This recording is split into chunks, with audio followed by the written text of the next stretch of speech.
The 608th edition of the MMA Gambling Podcast on the Sports Gambling Podcast Network is brought to you by Underdog Fantasy. You can win up to 325 times your entry with their Pick 8. Sign up with promo code MMA SGPN to claim your special pick and first-time deposit offer of up to $250 in bonus cash. That's UnderdogFantasy.com, promo code MMA SGPN. We're also brought to you by Rhythm. Build your own betting model using their AI betting engine. Claim your 7-day free trial today by going to sportsgamblingpodcast.com/rhythm. That's sportsgamblingpodcast.com/RITHMM.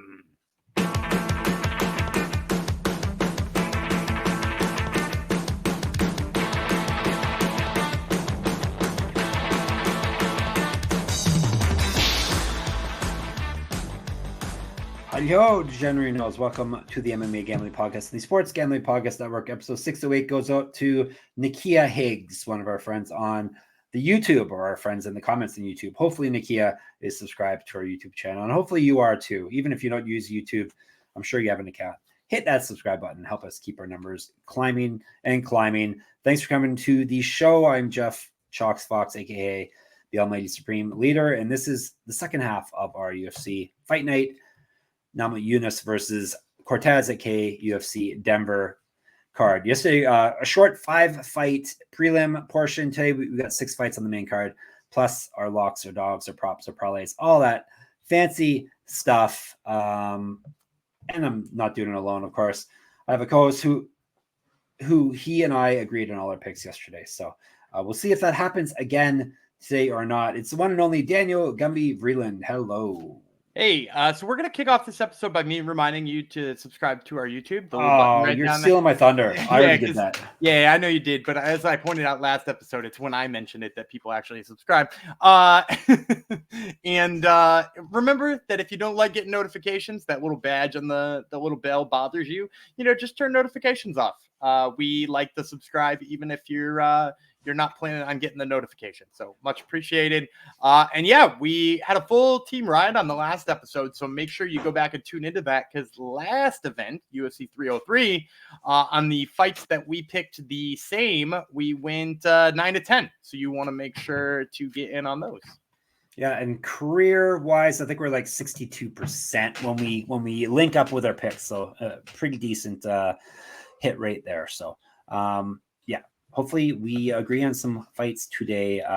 Let's just jump. Actually, let's tell you about some of our other friends before we actually jump into the picks proper. Let's tell you about our friend Moonoff, the Machine, Manji, and Chris, because they are getting you ready for the NFL season on the Propcast. They got episodes dedicated to season-long props and the awards market. Plus, check out CJ Sullivan and his road to $10 million on Bottom Line Bombs. You can tune in to both those shows wherever you get your podcasts, or the SGPN app, and of course on YouTube. All right, we got one of our favorite homemade nicknames fighting on our first bout. This, of course, is UFC, as I said off the top, UFC Denver, going down in the Ball Arena. 11 fights. We already did 5 yesterday. Today we're doing the top 6. Saturday night, 7 p.m. is the start time for the prelims. 10 p.m. the start time for the main card that we're doing today. And we are starting with a middleweight fight. We've got Abdul, Razak, Alhassan versus high IQ Cody, Brundage. US versus Alhassan is from Ghana. All right, 3 5-minute rounds. Let's tell you about this fight after I get the right tab open here. All right, we're going to tell you about Mr. High IQ Cody Brundage first. He's 10-6, 5 knockouts, 3 submissions. He's been knocked out twice, submitted twice, 4-5 in the UFC. He's won 2 of 3.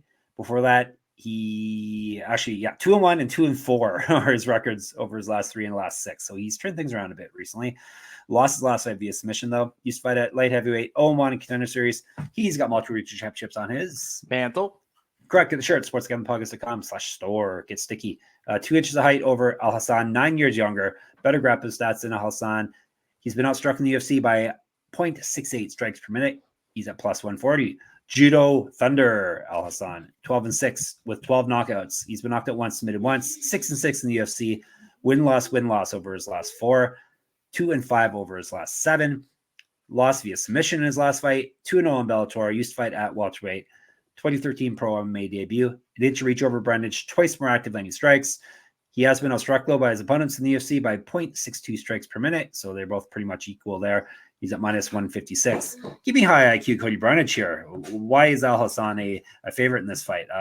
Brundage is just as good on the feet, obviously not as dangerous as Judo Thunder is with the power, but he does have some power on the feet, and he's a way better grappler than the man named Judo Thunder, and he's way younger as well. So hopefully he uses that high IQ of his and it gets us some plus money right out the gate on the main card. Man, I'm really surprised we're differing on this one. I thought for sure. Wow, really? I didn't think in all my years I would ever see you pick Cody Brundage again. Hey, look, I know the stats bode out that he is a better grappler, but I really don't think he is. You know, like if you look at the strength of opponents, you look at who he's fought versus who Abdul Razak Alhassan has fought. You know, like this is a guy coming off of a fight with Joe Pyfer. And yeah, he lost that fight, but like, you know, we're talking about him fighting a lot better dudes than Cody Brundage has fought. And, you know, we're also, I mean, I guess Cody Brundage fought Bo Nickel, but even in that fight, I mean, he didn't look all that great. He didn't look all that inspired. And to me, I just think the difference maker here is the hands. I don't think Cody Brundage is even close to being as good as Razak Alhassan is. And I also don't think, I don't think he can take his punch, if I'm being completely honest. You know, we watched, you know, Alhassan just absolutely sleep. Was it Claudio Ribeiro that he absolutely slept in that fight? Like, man, dude, he is, even as he ages, that power has not waned even a little bit. And I do think, you know, like Cody Brundage might have a path to victory in the wrestling. I think that's why the line is as close as it is. But I just don't trust him to get to it fast enough. You know, like this is a fight where, like, if he scared him off with a little bit of wrestling early, maybe then he would be able to open up with his hands a little bit more. But I think he's just going to try to like pick him apart with his hands a little bit and then try to find his avenue to wrestling. And by then I think it's going to be too late. I think Alhassan's going to find the chin faster than that. Give me Razak Alhassan. I think he knocks him out. I have faith in high IQ Gumby. Not high IQ Gumby. With that being, this is shocking, that being said, I really do love Cody Brundage. I think I've been more of a Cody Brundage apologist than just about anybody out there. But like, I can't get behind him in this one. Yeah, this is surprising. You would have thought that you're behind him and I'm not. Yeah, exactly. That you like the grappler and I like the striker. Yep. Strange things are happening here. Let's see if we link back up with our picks in the next fight. It's featherweight fight. Christian Rodriguez, Julian Erosa, 3 5-minute rounds. I'll tell you about Juicy J, Julian Erosa, 29-11, 11 knockouts, 13 submissions. He's been knocked out 7 times, 8-7 in the UFC. He's won 1 of his last 3 and 4 of his last 6. That's better. Won his last fight via submission. Used to fight at lightweight, 3-1 in the Ultimate Fighter. Multiple regional championships on his mantle.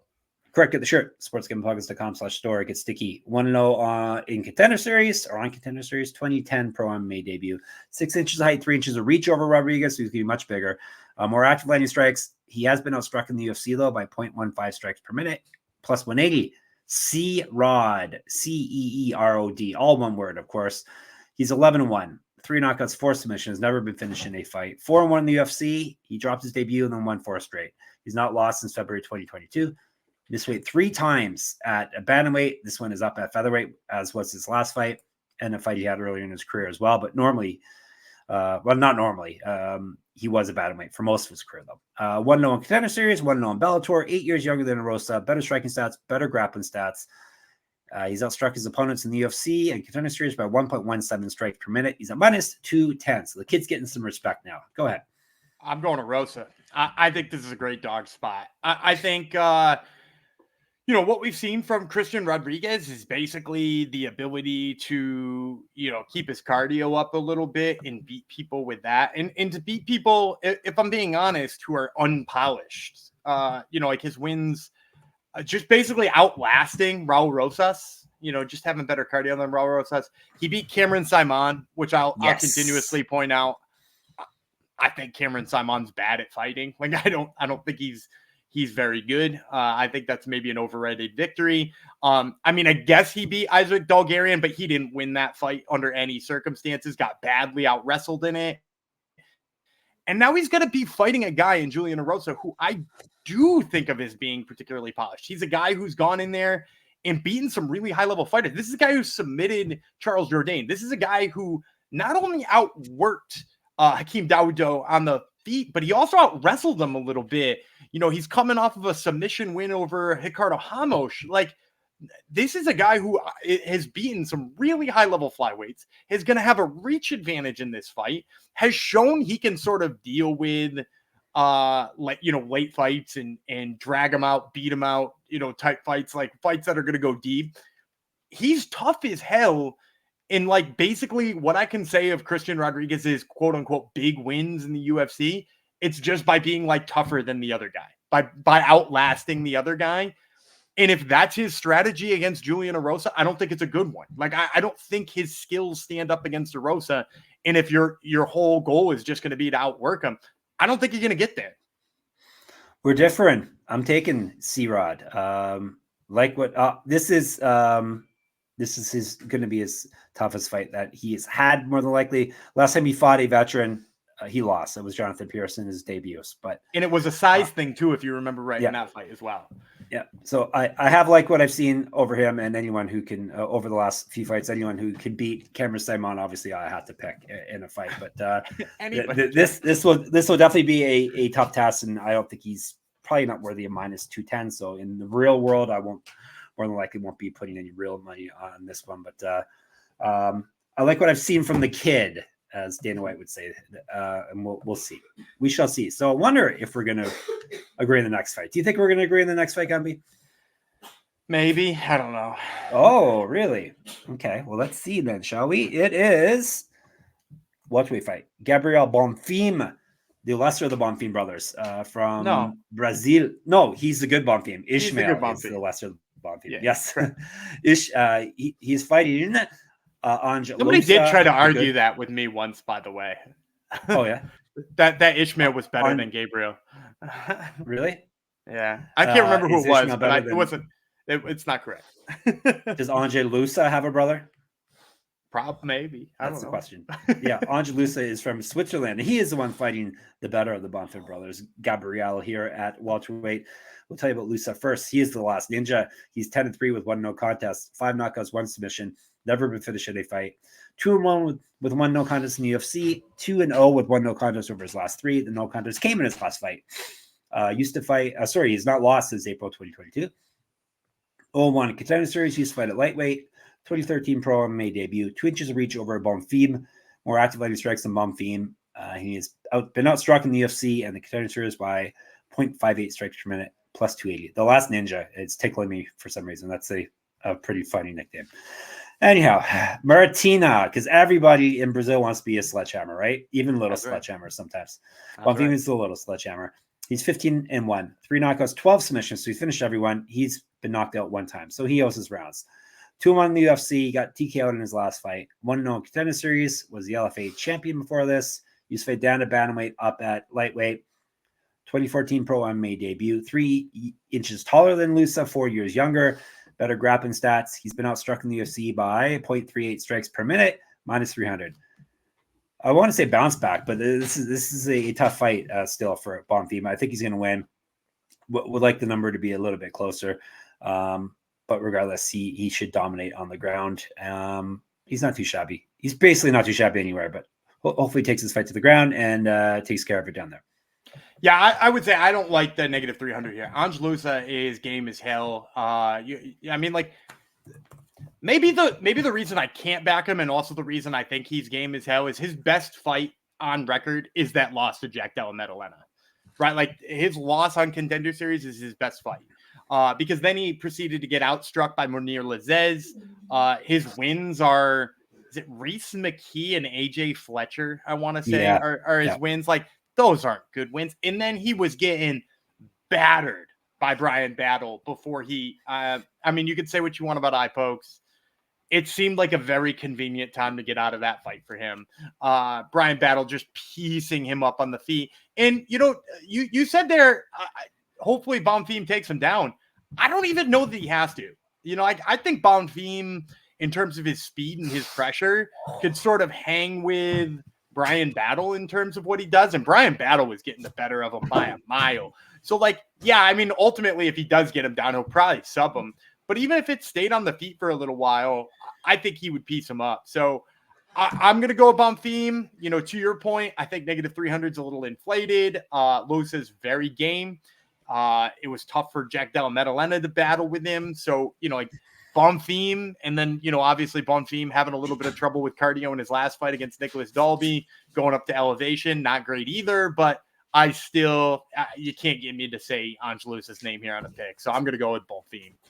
All right. We are back on track with the same picks. All right. Before we move on, another thing we do agree on is Underdog Fantasy. Pick 8 is now live. You can create entries with up to 8 picks, and Underdog will automatically double flex entries so you can miss up to 2 picks and still win your entry. With more picks to make and extra ways to win, the excitement is higher than ever. The best part, you can win up to 325 times your original amount. You can now use specials and boosts on all flex entries. Gumby, you have a pick for Thursday or Friday or Saturday? Sure. We'll go with Thursday. And we know Max Fried is throwing for the Braves on Thursday. He's got that the strikeouts working. He's going to be facing Arizona, who strikes out a decent amount. So we'll go with the higher than on his first inning strikeouts. Oh, first inning strikeouts. Okay. Where do you think that'll be set at? 1.5?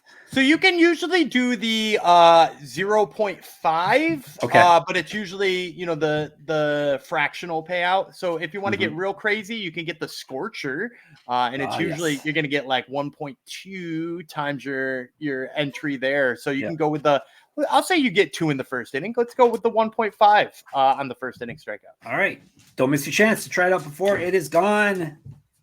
Sign up with a promo code at Underdog Fantasy. It would be SGPN MMA to claim your special pick and first time deposit offer up to $250 in a bonus cash. UnderdogFantasy.com, promo code MMA SGPN. And Circa Sports is back with Circa Survivor and Circa Millions, giving away $16 million in guaranteed prizes. And of course, Circa contests have no rake. Circa Millions, you pick 5 NFL teams against the spread each week and compete for $6 million or survive the NFL gauntlet to claim the $10 million prize.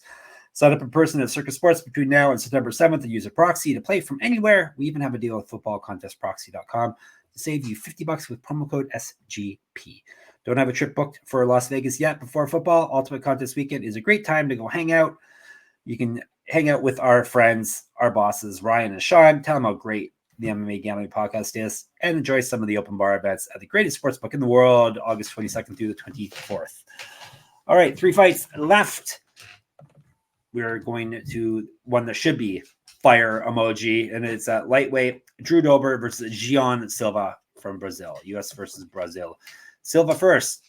I just told you all this info, pretty much all of this info about him a couple weeks ago. He's back again, Lord Assassin, 13-2, 10 knockouts, 2 submissions, never been finished in a fight. He's taking this on very short notice. He just fought, as I said.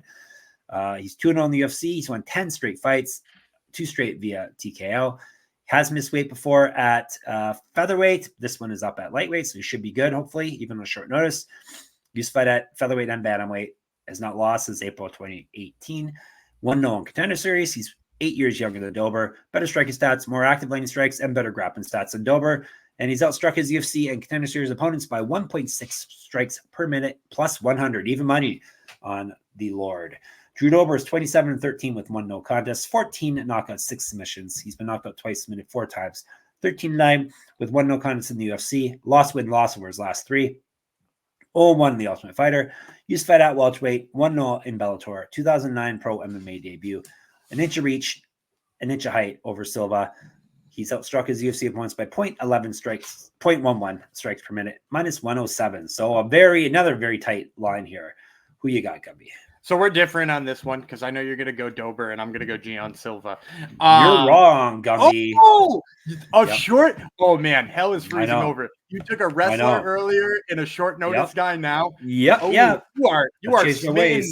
smitten by the fighting nerds, much as I am. Oh, boy. I mean, this is a tough fight, though. This is a tough one to call. This is a tough one, but I think a lot of things actually play into the favor of Gian Silva here. The first one being, everybody's worried about him being at elevation. Well, I'm going to give you 2 things to alleviate that worry about him being in elevation. First of all, he's up a weight class and cardio's been his best attribute anyway. So when you factor those first 2 things in, I no longer worry about his cardio all that much, right? He should be able to be at 55 and push the pace more than he usually does. And then the second thing I'm going to worry about is he hasn't really needed to show how good his cardio is often because he knocks people silly in the first round. And not for anything, I love Drew Dober. I think Drew Dober is given us lots of exciting fights and is always on the cusp of the top 15. Drew Dober gets hit a lot early. Ask Matt Frivola, ask Terrence McKinney. Both of those guys tested Drew Dober's chin early in their fights. With Frivola, he didn't survive. With McKinney, he almost didn't survive and just barely did. I think Gian Silva hits harder than both of those guys. I think Gian Silva also sets his shots up better than those guys. I mean, the work he did to Charles Jourdain to set up that uppercut, to lead into that uppercut, absolutely insane in my opinion. I think that this is a guy who is, we've talked about this before. He's getting reads all the time and is waiting for that moment to surgically pick you apart. And Drew Dober presents that moment for a lot of people anyway. I think Gian Silva is going to catch him. I think he's got the power. I think you're going to see an early knockout from this guy. Give me Gian Silva. Whoa, you're not just picking him, you're picking him to win via knockout. I don't know. Yeah, do you want to know what's kind of a bummer on this, though? I looked it up because I was like, Gian Silva almost seems like it's a hungry man Jong starter, right? Like, because if he's plus, you gave me plus 100 on the money line. Like, I was like, his knockout prop's got to be two or three times that, right? I saw plus 175 this morning. Like the books know like Gian Silva's coming to knock this fool out, right? Like that's what they think is his path to victory here. And I agree. I think he's coming to throw those bombs. If you can bet on fight of the night, it depends. If it's quick, I guess it won't be fight. I don't know. Van and Charles Johnson for me still wins it. That's what I was gonna say. It's either that or this one, but there's a chance this one will end prematurely. I could also see the next fight devolving into being a sloppy one and Dana getting excited about it. No, Dana loves it sloppy. Loves the sloppy fights. The next fight in question would be the co-main event that we were kind of poo-pooing in yesterday's episode. You be the judgment, people. Santiago Ponzinibbio from Argentina versus Muslim Salikhov from Russia. Yeah, this is our 2024, and this is our co-main event. All right. Salikhov is, of course, the king of Kung Fu. He's 19-5, 13 knockouts, 2 submissions. He's been knocked out twice, submitted twice, 6-4 in the UFC. He's lost 2 straight fights. Before that, he went 1-3. Got knocked out in his last fight. Used to fight at middleweight, 2011 pro MMA debut. He's a multi-time world champion and a gold medalist in the Olympics in Sonda. It was a demonstration sport in the Olympics, but gold medal nonetheless. This is just his partial kickboxing record as a pro. 185, 13-1. Apparently some fights are missing from that. So that's almost 200 kickboxing fights. Better striking stats, better grappling stats than Ponzinibbio. He's outstruck his UFC opponents by 0.42 strikes per minute, plus 175. Ponzinibbio, the Argentine dagger, and Gente Boa, which means good people. 29-7, 16 knockouts, 6 submissions. He's been knocked out 4 times. 11-6 in the UFC, 1-3 over his last 4. Got knocked out in his last fight. That was back in April 2023. 4-0 in the Ultimate Fighter. 2008 pro MMA debut. An inch height, 3 inches reach, 2 years younger than Salikhov. More active lightning strikes than Salikhov, and he's outstruck his UFC opponents by 0.23 strikes per minute, minus 185. Do you know who I'm picking here too, Gumby? I'm going dog Salikhov here. Yeah. Oh, you're making a face.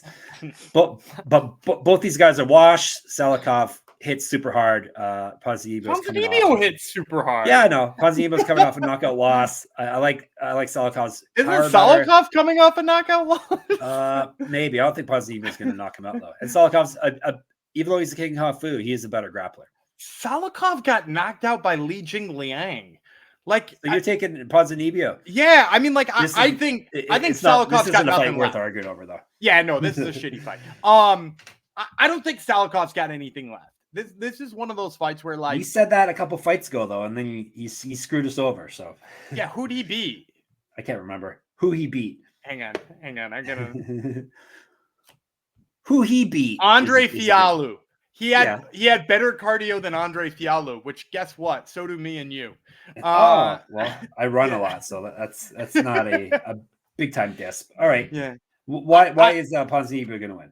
I mean, Salikhov looks like he's got 1 round of cardio lately, and that's not at elevation. Now you're going to put him at an elevation. You're going to tell him that his only path to victory is throwing haymakers.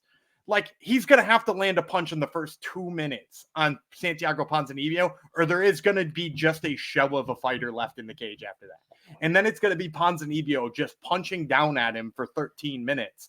And like, I don't think Salikhov, I think this is This has got standing TKO written all over it because Muslim Salikhov will just back up against the cage and take a beating, then throw a spinning heel kick because he will continue to throw them even when he's tired.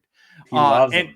And there's going to be nothing left on him. Because like I said, he's going to be fighting at an elevation. And like in all of those fights you could recently watch of him, the only one he won was the one where he had better cardio than the guy he was fighting. And it's because Fialho notoriously punches himself out every time.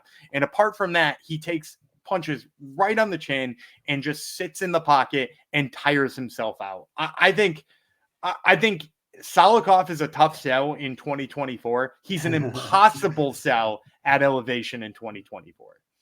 We'll see. I'm buying him anyway. But like I said, this fight, I'm not. This is not something I'm going to go to battle over because I don't really care. It's bad. It would be nice to hit plus 175 though. All right, before we get to our main event, your main event, everyone's main event, the people's main event, gotta tell you about Rhythm. If you're betting on player props, then you need to download Rhythm. Rhythm is the go-to sports betting tool that transforms complex data into actionable insights, empowering bettors with smarter, data-driven decisions. Like other platforms, Rhythm combines advanced predictive analytics with an intuitive user experience, making betting both easy and enjoyable.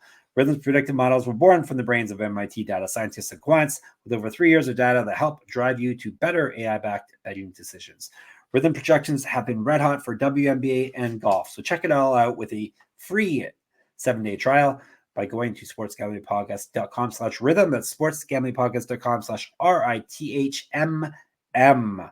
All right, main event time, and it's women's flyweights. Former champ, not at flyweight, at strawweight, Rose Namajunas versus Tracy Cortez. 5-minute rounds, 125 pounds. Tell you about Cortez first. She's 11-1 with 1 knockout, 1 submission. Not much of a finisher, and she's been submitted herself once. She's taking this fight on short notice. It's supposed to be Macy Barber originally in this fight. She's sneakily 5-0 in the UFC, and she's won 10 straight fights. Has not lost a fight since August of 2017. Missed weight before at 125 pounds, so keep that in mind, especially taking this on short notice and being at elevation, even if she does make weight. Used to fight at bantamweight, 1-0 Contender Series, 2-1 in Invicta, a year younger than Namajunas. Better striking stats, more active lighting strikes, and she's outstruck her opponents in the UFC and Contender Series by 1.32 strikes per minute, plus 180. Namajunas thug, Rose, 12-6, 2 knockouts, 5 submissions. She's been knocked out once, submitted once, 10-5 in the UFC. She's got 15 fights over 10 years in the UFC. 2-time champion at strawweight, 1-2 of her last 3, but she did win her last fight. 3-0 in the Ultimate Fighter, 2-1 in Invicta, 0-1 as a pro grappler. She's outstruck her UFC opponents by 0.18 strikes per minute, and she's at minus 200. All right, Gumby, you get to finish off here. Rose Namajunas. Look, I do worry about the game planning and mental side of things with her. Like I think you have to. I do worry a little bit about the takedown defense. I know that's something that people have been playing up a lot. But with Cortez not being a finisher, do you think that's a sustainable path to victory on short notice going to elevation? Probably not. And also, I also don't think it's been a big part of her training camp, too. Because remember, she was supposed to fight next week in the Apex, not at elevation, UFC Vegas 94. She was supposed to fight Miranda Maverick. I can't imagine she was going into that fight drilling her takedowns. Yeah. And not that, like, you know, she needs to be drilling them extra well in order to make sure she hits them. But, like, I don't think it's been a big part of her game plan going in. She said it took her exactly 2 days to acclimate to Denver, and now she's great. That's a huge alarm bell. You can't get used to the elevation of Denver in just 2 days. I think that sentence in itself is a nightmare if you're a Tracy Cortez follower here. I can't imagine her going 25 minutes with Rose Namajunas, and that's what she's going to have to do. You know, like her last fight with Jesuda Vicious, she was the volume striker. I mean, Rose outstruck Manon Fiorot in that fight, right? Like she maybe didn't land the harder punches, but she landed the better volume than Manon Fiorot. And at times it looked like her strikes were more powerful. I don't know that Cortez is going to get inside on her enough. I don't know that she's going to score enough takedowns. I don't think she's going to have the cardio. I think everything points to Rose Namajunas and probably a late stoppage here just by like Cortez not being able to solve the puzzle. Yeah, give me Rose Namajunas in this one. Yeah, I agree with all that. Rose is obviously the same pick. I don't need to parrot everything and everything Gumby say here. But yeah, obviously the short notice, the weight cut, the elevation, they're the key things, and just the fact that Rose is the hardest fight that Cortez is going to have to face here. She's going to have to do it on a couple weeks' notice. Plus, with all the other things I mentioned, like the weight cut and the elevation. So, yeah, Rose is the better all-around fighter and the pick here for me as well. All right, let's recap, and then we'll give you our fancy plays. Both have Namajunas in the main event. He has Ponzinibbio off Salikhov. Both have Silva. Both have Bonfim. He has Erosa. I have Rodriguez. He has Alhassan. I have Brundage, assuming he brings his high IQ with him. All right, locks, dogs, props, parlays. Hungry Ben Jong, Superfan parlay, of course. All right, we'll let you go first this week. Gumby, who's your lock? I'm going to say Rose Namajunas. I mean, I just outlined all the reasons, but I just don't, I can't imagine Tracy Cortez going in there and taking 3 rounds on Rose at elevation. So yeah, give me the -200 for Rose. I will take Montel Jackson as my lock, -148. You can find out why if you listen to yesterday's episode. How are we treating the guys at -105? If they're a dog, they're a dog. So technically they're a dog. Yeah. Doesn't have to be plus. If you want to be a coward, go ahead. I was thinking about taking a -105. So yeah. Screw it. I'm going to go Gian Silva instead. Me too. Gian Silva's +100. I'm going to be, I'll outline this for anybody who is listening to my thought process there. I was going to take Jasmine Jasudavicius. Me too. I think her at -105 is a steal. You could, maybe that would make us, we'll go double dog this week. We'll both take Gian Silva and Jasmine Jasudavicius and give ourselves a pat on the back when they both cash. So, fantastic. Yeah, that's mine. And that could be yours too. What's your prop? Right. So for my prop, I'm going to take a big swing. And which of the 2 big swings do I want to take? Let's see. I took Rose on the lock, so I'm not going to double down on her, but I am going to just casually mention that her submission prop is +800 and maybe worth a dabble there. So I'll go with my other big prop. I'll take Joshua Van. I'm going to take him with the knockout. I think he overwhelms Charles Johnson. I think he works to the body, tires him out. +550 on the Joshua Van crazy. KO prop right now. And that'll be that. And, I'm going to casually mention again that Rose Namajunas on the submission line is +800 and maybe a steal. Yeah, well, I think Van via knockout is a bigger steal, +550. Not a bigger number, but yeah, more likely to happen. For my prop, Jasudavicius via decision, +140. What do you think of that? I like it. Yep. All right. So I'll recap. Namajunas and Jackson are the locks. Silva are the dogs. Gumby wants to add Jasudavicius as well. And Van via knockout, Jasudavicius via decision are the prop plays. All right, Hungry Ben Josh Superfan parlay, a 2-fight parlay. What do we have this week? So I'm going to steal your Montel Jackson lock, and I'm going to go with knockout. I know Damon Blackshear, not a guy who gets knocked out a lot, which is probably why you see this number inflated, but I mentioned it on yesterday's show. +300 to get Montel Jackson on the knockout prop. I think his length winds up being a problem. The elevation might play into factor here too, but yeah, I think Montel Jackson knocks him out. And then I'm going to pair that with the first fight of the night, so we can have the Hungry Man Jong 2 fights in. Andre Petroski's submission. Look, we saw Josh Frem get submitted by Trayshawn Gore, who I think is about 1/8 of the submission artist that Andre Petroski is. I think he gets him down. I think he finds that neck. +285 on the submission prop for Petroski. So if you put that submission prop with the Montel Jackson knockout prop, you're going to get +1440. Fantastic. All right, make sure you get in on that, and the night will start off very exciting if we hit that to kick off the card. All right, we'll be in the Discord chatting about it, whether we hit it or not. That's sportsgamblingpodcast.com/Discord. On Twitter, we're SGPN MMA. He's going to be reeling. I'm a Jeff Fox writer there, and on Instagram. Obviously, subscribe to our YouTube channel. We are MMA Gambling Podcast there. Obviously, check out my Substack. Get into my free UFC Pick'em contest. That would be moneymma.substack.com.